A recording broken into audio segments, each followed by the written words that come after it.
కాదు ఇప్పుడు game changer ఎట్లా ఉంది సినిమా? రామ్ చరణ్ చాలా హైలీ ఎక్స్పెక్టెడ్. రెండు ఫిల్మ్స్ రెండు డిఫరెంట్ మూవీస్ దేవర్ అండ్. అవునా? నాకు పెద్ద మంచి మంచి క్యారెక్టర్స్ పడడం రెండు సినిమాల్లో సూపర్. రెండు కాన్సెప్ట్ మూవీస్. గేమ్ చేంజర్ ఒక యాంగిల్లో చెప్పాలంటే ఈ యాంగిల్లో గ్రేట్ అని ఒక సీన్. పొలిటికల్ బ్యాక్డ్రాప్ అది ఒక్కడు ఫిల్మ్ ఉంటుందా? అవును, నీకు ఆ రేంజ్ ఆఫ్ ఒకే ఒకడా శంకర్ చేసింది. శంకర్ చేసింది. పొలిటికల్ టచ్ ఉంటుంది ఎక్కువ. పొలిటికల్లో బ్యూటిఫుల్ ఇవి ఉంటాయి అన్ని. అవునా?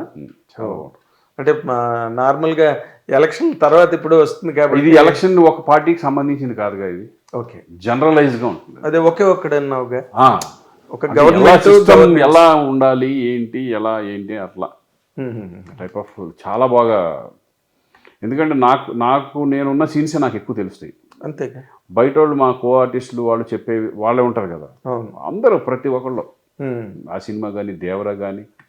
దేవరలో స్పెషాలిటీ విజువల్ ఇంగ్లీష్ సినిమా చూస్తున్నట్టు ఉంటుంది దేవరా. నువ్వు చూడు, మైండ్ బ్లోయింగ్ ఉంటుంది. అవునా?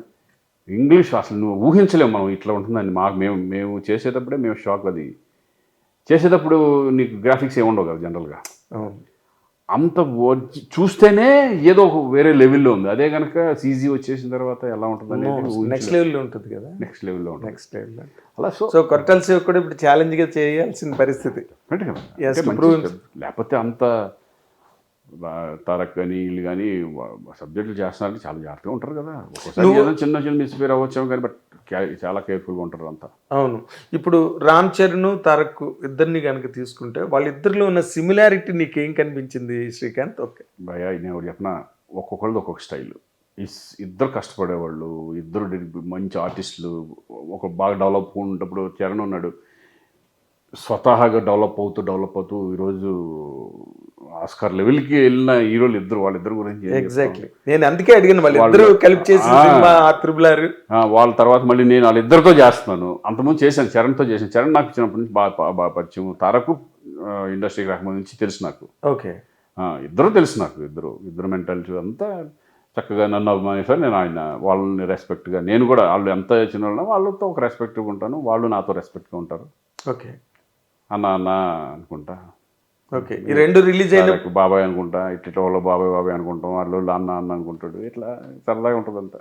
అదేలే, అంతే తప్పితే వేరే ఎక్కువ నేను ఎవరితో కూడా ఓవర్గా వెళ్ళడం, రాసి పూసుకునే మరీ ఆట కాదు అది. సరదా. అవునులే. అదే అంటే ఇప్పుడు నాకు ఒకటే వీళ్ళని చూస్తే ఏంటంటే ఇంత డెడికేటెడ్ ఆర్టిస్టులు మన నిజంగా గర్వం తెలుగు ఇండస్ట్రీకి. తారక్ కానీ ఆయన డైలాగులు ఇలా చూస్తే అలా చెప్పేస్తాడు ఆయన. అవునా? డ్యాన్సులు రిహార్సల్స్ ఉండవు ఎక్కువ. అంత టాలెంట్ పర్సన్ అందరూ. వాళ్ళు చరణ్ కానీ ఎంత కష్టపడతారు వీళ్ళందరూ కూడా. ఇప్పుడున్న జనరేషన్, ఇప్పుడు రేపొద్దున రోషన్ వచ్చినా కూడా వీళ్ళంతా జనరేషన్ అంతా ఏంటంటే బాగా ఈ కష్టాన్ని పెద్దవాళ్ళ దగ్గర నుంచి చూసి నేర్చుకున్నారు. లేకపోతే వీళ్ళు స్వతహాగా వచ్చింది అనేది నిజంగా ఆశ్చర్యం కలుగుతుంది అనమాట. చాలా కష్టపడతారు వాళ్ళు.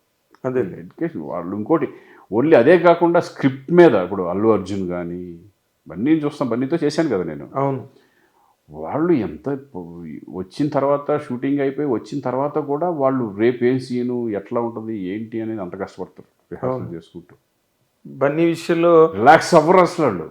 అవును, సినిమా అయ్యే వరకు నో రిలాక్స్. ఎగ్జాక్ట్లీ. చాలా నేషనల్ అవార్డు లేదా ఆ రేంజ్కి రావడం కష్టం.